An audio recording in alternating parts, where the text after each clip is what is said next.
बिस्मिल्लाहिर्रहमानिर्रहीम। बोलते कालम के साथ मैं आमिर रज़ा खान। और कल मैंने जब ये वीलॉग किया कि अमेरिका लेट गया ईरान के सामने, तो बहुत सारे दोस्तों ने इस पर जो है इतराज़ किया, यानी उन्होंने कहा कि ये आप गलत कह रहे हैं, अमेरिका एक सुपर पावर है, ईरान को आप पता नहीं एटमी क़ुव्वत बना रहे हैं, क्या कर रहे हैं, और आपके ये शायद खाम ख्याली है कि अमेरिका ईरान के सामने झुक जाएगा।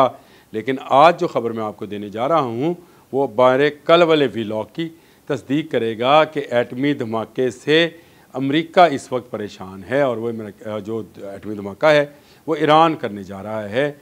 इसीलिए कल जो है गुज़रे कल में डोनाल्ड ट्रंप ने पुतिन को फ़ोन किया, और उसमें जो सबसे अहम मुद्दा था, सब ये समझ रहे थे कि शायद यूक्रेन की वार है, बिल्कुल डिस्कस हुई है, यूक्रेन की वार डिस्कस हुई, रशिया पर जो हमला किया गया वो डिस्कस हुआ। डोनाल्ड ट्रंप ने पुतिन को समझाया कि भाई एटमी जंग अगर छिड़ेगी तो थर्ड वर्ल्ड वार होगी। ये सारी चीज़ें अपनी जगह पर मौजूद हैं। लेकिन आज जब मैं वर्ल्ड मीडिया चेक कर रहा था तो जो दूसरा अहम मुद्दा वहाँ पे था, जिसको मैं पहले नंबर का कहता हूँ, वो ये था कि रशिया ईरान को समझाए।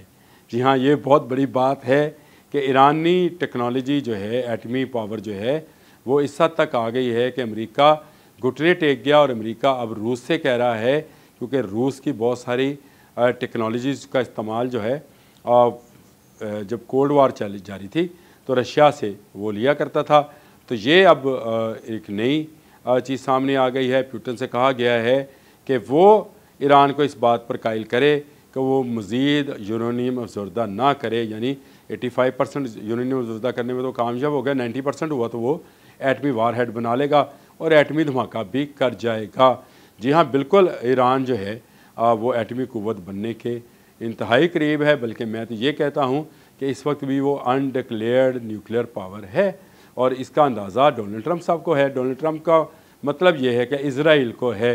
इसराइल जितनी धमकियाँ ईरान को देता रहा है, शायद उसने इतनी धमकियाँ तो फ़लस्तीन के नहते अवाम को भी नहीं दी होंगी, लेकिन उसका हौसला इसलिए नहीं पड़ता कि ईरान के मुतल्लिक़ ये बात मशहूर है कि उसके पास जो मिसाइल्स हैं वो इस काबिल हैं कि वो एटमी वार हेड को लेकर जा सकें और किसी भी मुल्क को सफ़ाई हस्ती से मिटा सकें।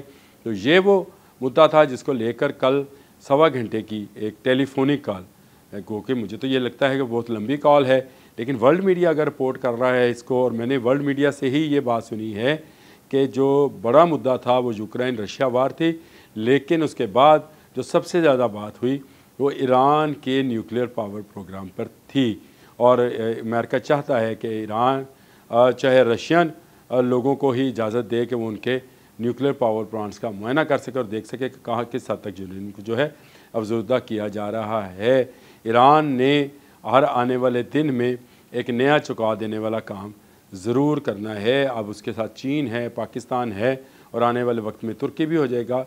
तो वो जो मईशत के ऊपर इत्तेहाद बन रहा था, जो इसलिए बन रहा था कि चीन के वन वर्ल्ड वन रोड वाले प्रोजेक्ट को मुकम्मल करे, वो अब दिफाई नुक्ता निगाह से बनता हुआ नज़र आ रहा है। और इसका ख़तरा अमेरिका को है। गो अमेरिका को बराह रास्त कोई ख़तरा नहीं है, असल ख़तरा इसराइल को है, जिसके ख़िलाफ़ ईरान हमेशा से आवाज़ उठाता रहा है। और अब इस न्यूक्लियर प्रोग्राम का भी अगर कोई हदफ होगा तो आप समझ सकते हैं कि ईरान के मुखालिफ कौन है और ईरान किसके मुखालिफ है।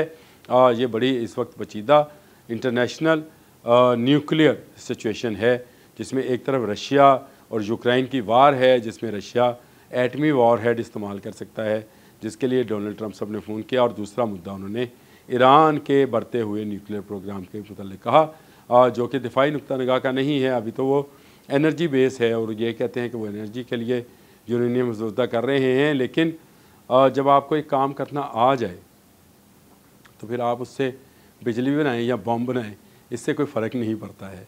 तो ये एक ऐसी अहम ख़बर थी, मैंने कहा आपको बता दूं कि मेरा वो वीलॉग जिसमें मैंने कहा था कि ईरान के सामने लेट गया अमेरिका, वो गलत बात नहीं थी। पुतिन को होने वाला टेलीफोन और उसमें ईरान के न्यूक्लियर प्रोग्राम की डिस्कशन इस बात का बेन सबूत है कि अमेरिका डरा हुआ है, अमेरिका भाग रहा है। अमेरिका चाहता है कि कोई ईरान का दोस्त मुल्क जो है वो इसमें मुदाखलत करे, और मुदाखलत करने के बाद ईरान को एटमी वार हेड बनाने से रोके। गो ये अब नामुमकिन नज़र आता है, क्योंकि जब आप इसराइल को एटमी वार हेड जैसे चीज़ों से नवाज रहे हैं, जब आप उसको आयरन डोम दे रहे हैं, तो फिर आप बाकियों से क्या तवक्को करेंगे? हर मुल्क को अपने दिफा का हक़ हासिल है।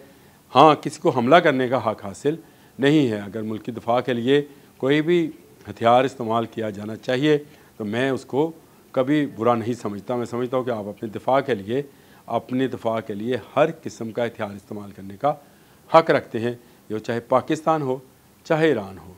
ईरानियों को भी अपना वतन उतना ही अजीज़ है जितना मुझे है, जितना अमरीकियों को है, जितना रशिया के रहने वाले लोगों को है।